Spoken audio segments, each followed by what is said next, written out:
Film dimulai dengan memperlihatkan sepasang suami istri bernama Nico dan juga Mia. Nico nekat membawa istrinya yang tengah hamil kabur dari negaranya karena diketahui saat ini Spanyol dan beberapa negara lainnya tengah mengalami kelangkaan sumber daya, sehingga diberlakukanlah suatu gerakan ketidakcukupan dengan menangkap setiap ibu hamil dan juga anak-anak guna menekan jumlah penduduk. Hal itulah yang menjadi alasan Nico untuk membawa Mia kabur melalui jalur ilegal.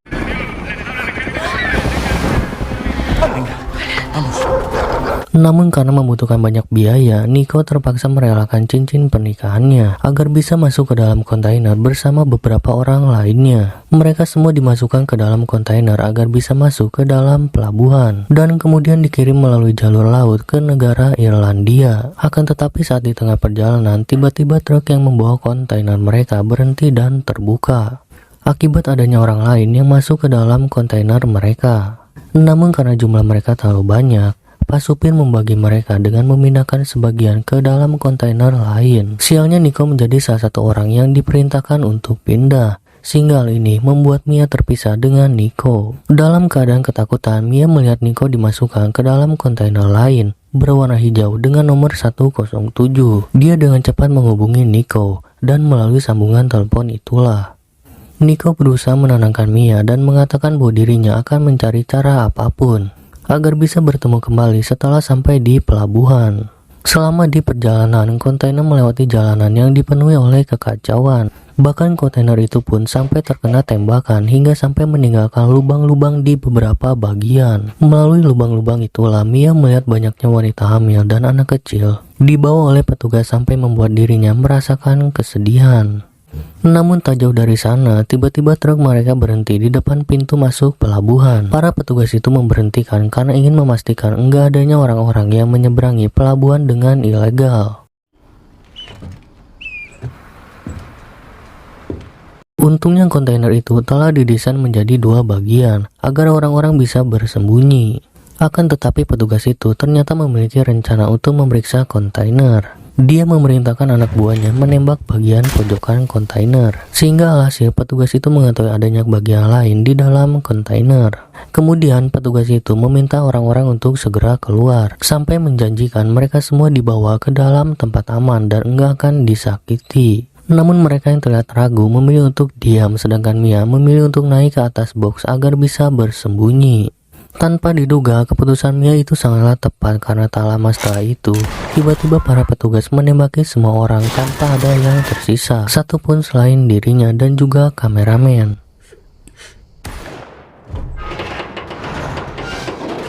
Alhasil hanya menyisakan Mia seorang diri di dalam kontainer, dan dia pun langsung segera mengirimi pesan agar Nico bisa segera bersembunyi. Setelah itu, kontainer pun akhirnya masuk ke dalam pelabuhan. Namun sampai kontainer itu diangkut ke dalam kapal, Mia belum mengetahui kabar tentang Nico, sehingga dia memilih untuk beristirahat dan berpikiran positif.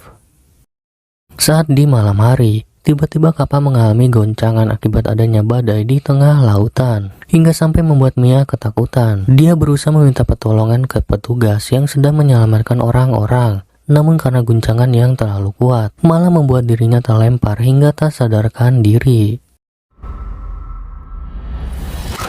Alhasil Mia tersadar dengan keadaan kontainer yang telah digenangi oleh air. Dia pun melihat melalui lubang kontainer bahwa di sekelilingnya kini hanyalah lautan dengan beberapa kontainer yang mulai tenggelam.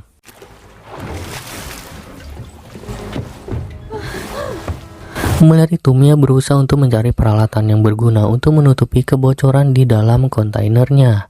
Namun di saat itulah dia mendengar teriakan di dalam kontainer hijau bernomor 107 yang perlahan mulai tenggelam. Mia seketika panik melihat hal tersebut karena yang dia tahu Nico naik ke dalam kontainer tersebut. Apalagi sampai saat ini Nico gak bisa dihubungi oleh dirinya. Nico, ahora no puedo hablar. Sigue intentando. Ternyata hal ini malah membuat Mia sampai berniat untuk mengakhiri hidupnya sendiri. Namun niatnya itu tiba-tiba terhenti setelah merasakan gerakan bayi di dalam perutnya. Dan alhasil membuat Mia memutuskan untuk bertahan hidup. Akan tetapi suasana di dalam kontainer saat ini membuat dirinya ketakutan sampai kesulitan untuk beristirahat.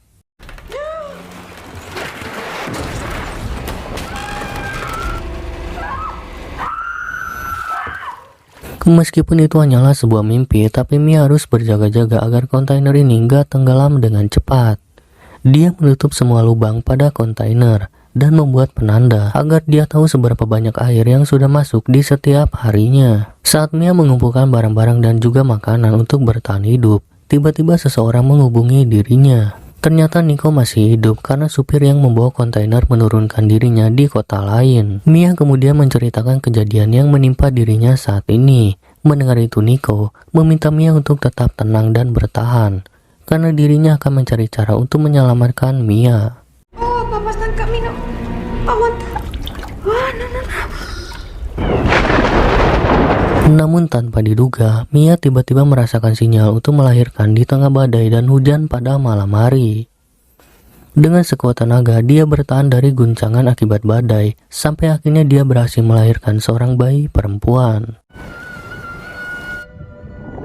Meskipun terlahir dalam keadaan gelap dan dingin, bayi tersebut dilahirkan dalam keadaan selamat tanpa adanya alat medis yang membantu Mia. Bahkan sampai hari-hari bayinya, dia keluarkan sendiri dan disimpan ke dalam Tupperware. Di hari ketiga, Mia mulai mengebor kontainer untuk membuat jalan keluar. Namun pekerjaannya itu terganggu oleh bayinya yang terus menangis. Terlebih saat ini, Mia belum mengeluarkan ASI. Mia yang khawatir dengan bayinya berusaha untuk membuatnya agar tetap tenang, hingga sampai akhirnya dia merasa lega karena ASINya keluar. Namun tanpa disadari, hal itu malah membuat Mia menghabiskan semua sisa makanan yang ada untuk memenuhi asupan dirinya.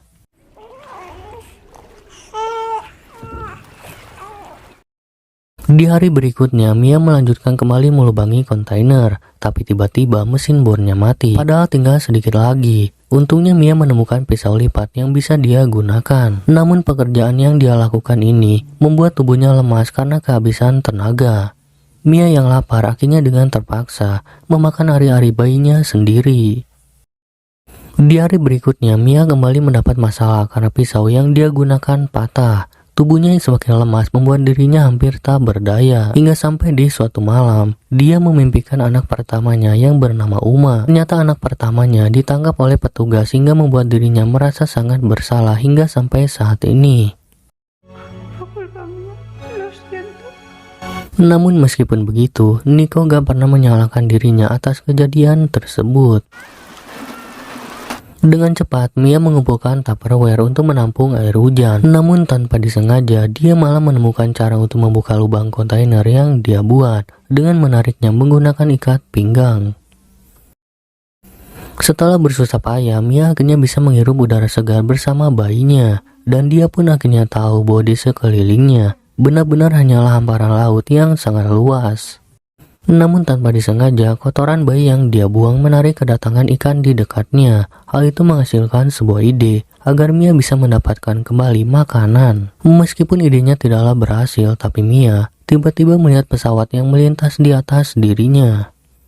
Mia pun segera mengambil cermin dengan harapan orang-orang di pesawat dapat melihat dirinya. Namun karena terburu-buru, kaki Mia malah terluka akibat tergores besi kontainer. Dan oleh karena itulah ia langsung mencari alat yang dapat dia gunakan untuk menjahit luka di kakinya.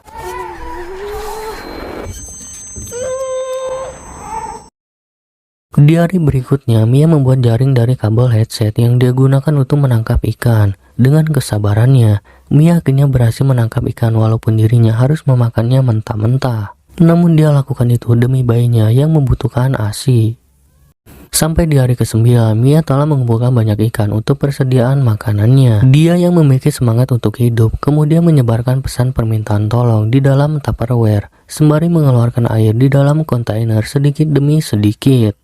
Namun hingga sampai hari ke-12, bantuan yang diharapkan tak kunjung datang. Mia kemudian memilih untuk menunjukkan foto keluarganya kepada bayinya. Tapi di malam itu, bayi Mia tiba-tiba kedinginan sehingga dengan cepat dia membuat api menggunakan air miras. Setelah bayinya tertidur, Mia tiba-tiba mendengar suara dari luar kontainer. Ternyata setelah diperiksa itu adalah Tupperware yang kembali ke tempat asalnya. Namun tiba-tiba dia mendapat telepon dari Nico. Melalui sambungan telepon itulah Nico berpamitan dengan Mia karena dirinya terluka parah akibat terkena tembakan saat mencoba menyelamatkan Mia. Mia yang sedih mendengar hal itu memberitahu tentang anak mereka berdua yang telah lahir dalam keadaan selamat. Mia mengatakan bahwa bayinya itu diberi nama Noah, seperti apa yang diinginkan oleh Nico. Mendengar itu membuat Nico terlihat sangat bahagia di detik-detik sisa hidupnya saat ini. Dia pun sempat mengobrol dengan putrinya itu, sampai akhirnya sambungan telepon pun terputus, menandakan bahwa Nico sudah benar-benar meninggal.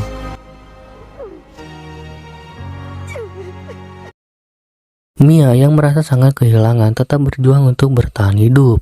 Sampai di hari ke-26, dia memilih untuk pindah ke atas kontainer karena air yang masuk sudah setengahnya. Namun sampai di malam hari, lubang yang sempat dia tutup kembali terbuka, hingga air yang sudah masuk semakin cepat bertambah. Di saat itulah Mia melihat foto Uma dan dia memilih untuk masuk mengambilnya karena kesulitan untuk meraihnya. Akan tetapi setelah itu kakinya malah tersangkut tali kontainer saat mengambil makanan pemberian Nico. Di tengah kondisi kontainer yang mulai tenggelam, Mia berusaha melepaskan dirinya dengan memotong tali tersebut.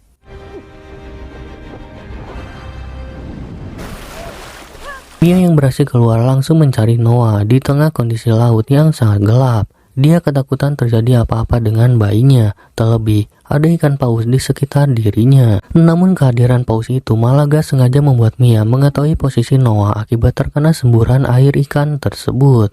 Suara tangisan Noah akhirnya membuat Mia berhasil menemukannya.